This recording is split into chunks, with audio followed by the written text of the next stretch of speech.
ఆదివారం వస్తే కొత్త పలుకు రాసే వారాంతపు పలుకులు ఆయన ఆ వీకెండ్ కమెంట్స్లో ఆ కొత్త పలుకుల్లో ఖచ్చితంగా జగన్మోహన్ రెడ్డి గారి ఏం రాసినా ఆవు కథ చుట్టూ జగన్మోహన్ రెడ్డి గారి చుట్టే తిప్పుతారు కాబట్టి చాలా డెప్త్, చాలా ఘాటైన పదాలు, చాలా ఉత్సాహంతో రాసుకుంటూ పోతూ ఉంటారు.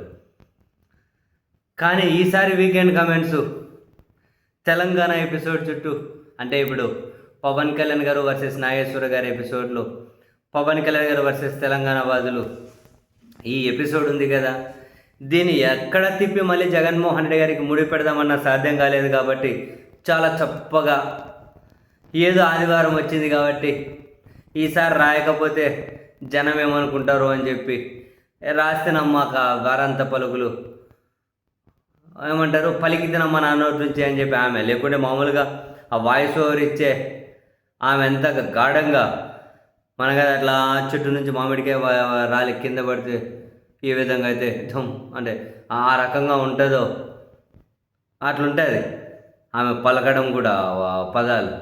కానీ ఈసారి చప్పగా అయిపోయినాయి రాసిన వాళ్ళది, పలికిన వాళ్ళది. మొత్తం మీద వీళ్ళు తీర్మానించింది ఏదేంటి, పవన్ కళ్యాణ్ గారు తప్పు చేశాడు, డైరెక్ట్గానే చెప్పాలండి, వ్యూహాత్మక తప్పిదం చేశాడు. తెలంగాణ ఆవిర్భావ దినోత్సవం రోజు మీడియా సమావేశం ఎందుకు, ఏం అవసరం వచ్చింది, ఆవేశపడాల్సిన అవసరం ఏమొచ్చింది?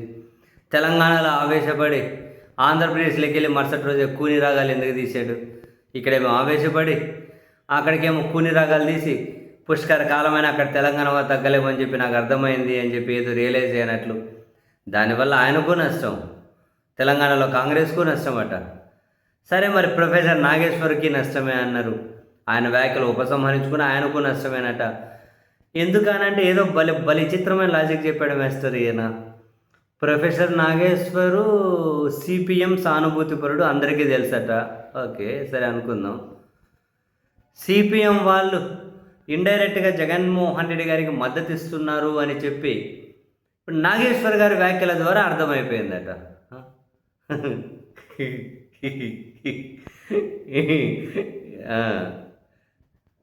ఈ లాజిక్.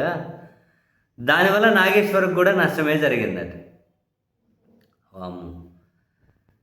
ఫైనల్గా లాభపడింది ఎవరు అంటే బీఆర్ఎస్ అట. ఎందుకంటే తెలంగాణ వాదం యాక్టివ్ అయిపోతే అల్టిమేట్గా లబ్ధి వాళ్ళకే చేకూరుతుంది కాబట్టి అంతిమ లబ్ధిదారు బీఆర్ఎస్ఏనట. ఇంకా ఊరికే జగన్మోహన్ రెడ్డి గారికి ఇట్లా ముడి పెట్టారు.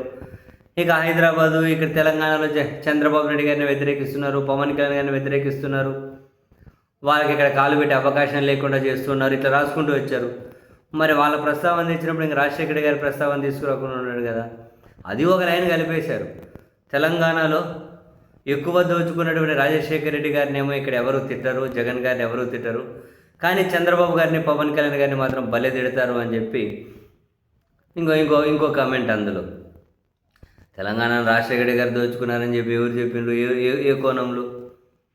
యాడ కొన్ని ఏరియాలంతా వాళ్ళ ఏమంటారు సామాజిక వర్గానికో వాళ్ళ వాళ్ళ సొంత మనుషులకో బినామీలు అనబడే వాళ్ళకు ఏడ రాసి పెట్టిండ్రు.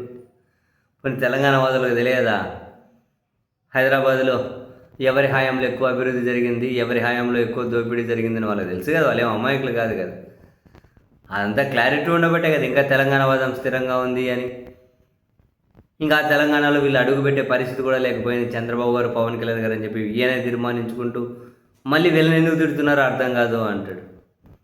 వెరసి మొత్తం మీద అయితే ఈ మొత్తం ఎపిసోడ్లో పవన్ కళ్యాణ్ తప్పు చేశాడు, అనవసరమైన ఆవేశం ప్రదర్శించాడు అని చెప్పి. ఎప్పుడు ఆయన ప్రదర్శించేది అనవసరమైన ఆవేశం మీద అందరికీ తెలుసు. అది జగన్మోహన్ రెడ్డి గారి మీద ప్రదర్శిస్తే అర్థవంతమైన ఆవేశం అయ్యేది వీళ్ళకు. ఈ తెలంగాణ ఎపిసోడ్లో ప్రదర్శించారు కాబట్టి పాపం అర్థం లేని ఆవేశం అయిపోయింది.